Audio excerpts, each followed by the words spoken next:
Okay, today we're going to be working on this fridge freezer.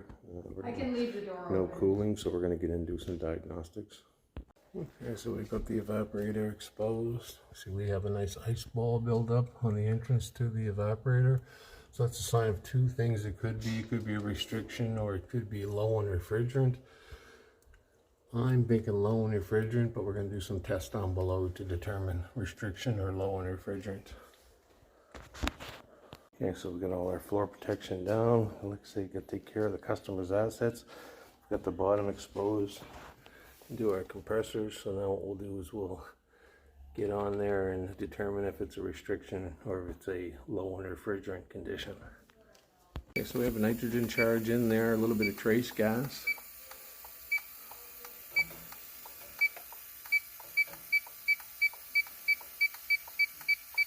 Okay, so on the cloud hunting, we actually are picking up a bit of refrigerant.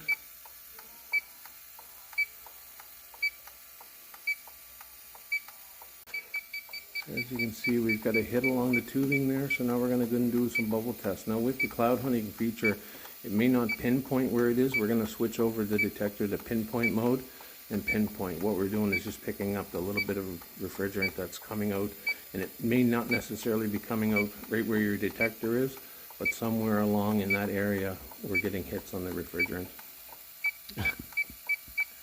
Okay, so now we're on the pinpoint mode. We're going to go in and see if we can pinpoint exactly where our leak is coming from.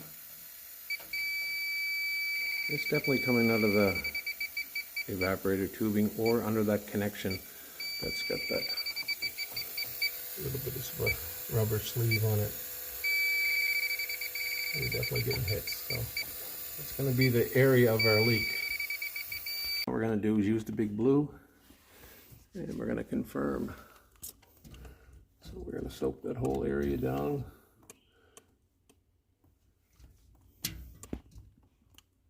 And then we'll let it sit and confirm. Okay, so big blue doesn't lie. Looky, looky.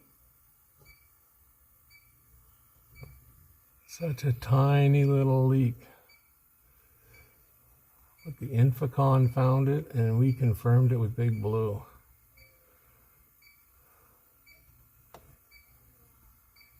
No doubt. Thank you, Refrigeration Technologies.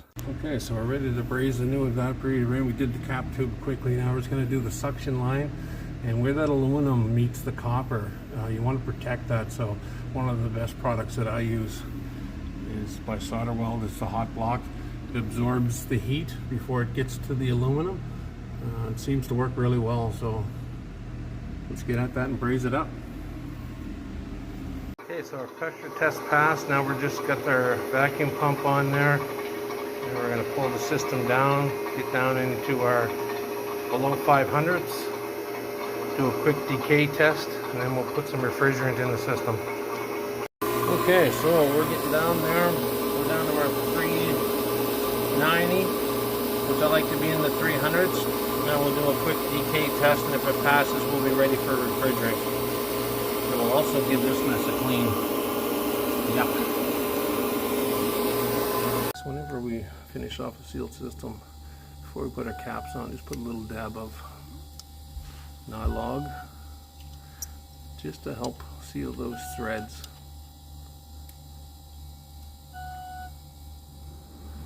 Perfect.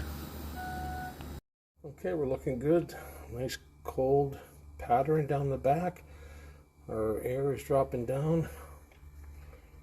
We're pulling warm air in across the evaporator. I think we're going to close the door on this one.